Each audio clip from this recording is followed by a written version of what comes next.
We're going to dive into the undeniable power of your appearance, your presence, your presentation, and how it relates to sales. Let's get started. I'm Ken Baden. First things first, we've got to know our demographic. Why is that so important? Well, depending on your demographic, they may or may not be put off by something like a suit. If you are in roofing sales, for instance, and you're in door-to-door, wearing a polo or a t-shirt that has the company's logo on it or your company's logo on it is totally acceptable because that's expected, especially when you're knocking doors in a blue-collar area. Remember, people like themselves, okay? So if we're trying to mirror and we show up in a blue collar area and we are dressed to the nines in a suit, they might be wondering what the hell you want, and maybe that is jarring enough to work for you. I don't know. I would think it would be off-putting. It's the same idea as showing up in a $200,000 vehicle. Can the best of the best still sell? Sure. But why the hell would you put yourself in any sort of behind the eight ball before you ever get started, right? So do yourself a favor and utilize every tool at your disposal to help you get to your end result. And in this case, your appearance. Number two, look like you care. If we know our demographic, we know what they respond to well, we want to make sure that regardless of what we're wearing, whether it's a polo or a three-piece suit, we are dressed as if we give a shit. I can't tell you how many guys that I've seen that just leave the house, grabbing a shirt that they found from out of the floor or off the floor. They're sniffing it to make sure, see if it's still dirty or not. That's crazy, right? Like, we gotta be professional. Go the extra mile, make sure all your stuff is laundered, get it laundered professionally if you can. Just make sure that when you leave the house, you have no creases or wrinkles in your stuff. Your clothes are pressed, you're as sharp as you possibly can be. If you're in door-to-door, a good thing to do is to have a second or third shirt on hand at all times. You never know when a dog might jump on you, when you have to go and do an inspection, or it's hot as hell and you're just sweating through your first shirt. These are the little details that matter. First impressions matter so much. First of all, you may only get one.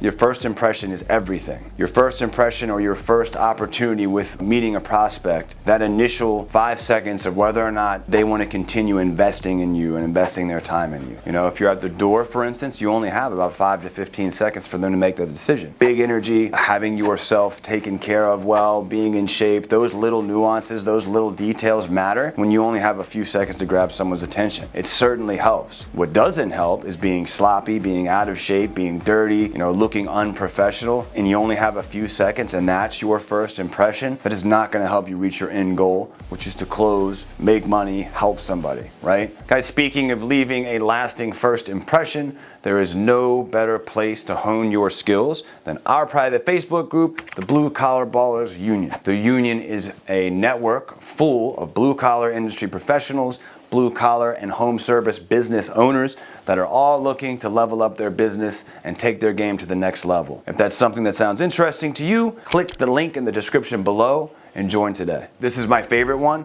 Number 4, look better than the last person. I know that sounds really shallow, but I'm an old school sales guy. What I mean by that is I was trained in a traditional one call close format, meaning I had one opportunity to earn a customer's business. It's very hammer and nail. Full disclosure, I didn't like it a whole lot, so I didn't stick around very long because I didn't like the high pressure, but it did train me well, and it taught me a lot of valuable information and valuable skills that I could take on and kind of hone in my way. One of which that I've read over and over and over again is show up better prepared, look better than the last person. In today's world, we don't ever want to fucking talk about that, do we? We don't hurt anybody's feelings. We don't want to be mean. I don't know. I can tell you what I read was explicitly to look better than the person before you or the one that's going to come after you. If I'm thinking this guy's going to come behind me and he's going to be dressed to the 9s, guess what? I'm going to dress to the 10s. So that brings me to number 5, leaving a lasting impression. This is so important. It's just as important as bringing the heat and leaving a good first impression. You want to leave a lasting impression. So how do we do this? Part of it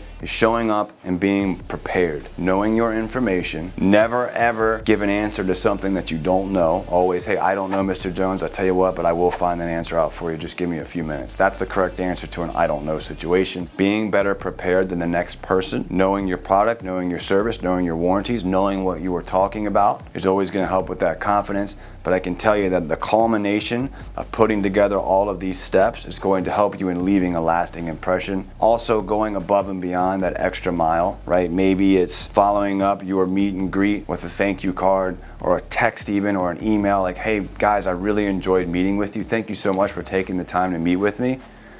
That's it. Don't follow up with anything else other than that. Shoot that out a couple days, maybe 48 hours after your first meet with them. Those are the little extra steps and the extra mile things you can do to help leave a lasting impression. I'll leave you with one more. Remember people's names. Remember their kids' names. Remember their dogs' names, their birthdays, important things to them and dates to them. Those are things that if you jot down, I used to have a notebook of each of my clients and I would just say, hey, Tom Jones loves his dog, this kind of dog, whatever. And when you speak to him next, how's Jojo the dog, whatever, right? It might sound stupid, but I'm gonna tell you right now, those little details matter, and those are the types of things that are going to assist you in leaving a lasting impression. Guys, if you want to continue learning more about leaving lasting impressions and a good first impression, click on the link that is on your screen right now or the video that's on your screen right now. We'll dive into more tools just like this, more trainings, especially as it pertains to blue collar and home service professionals. We really want to help you guys level up your game, be the best freaking sales warriors in the market, and help take your blue collar business to the next level. So click on the video right now, and I'll see you guys there.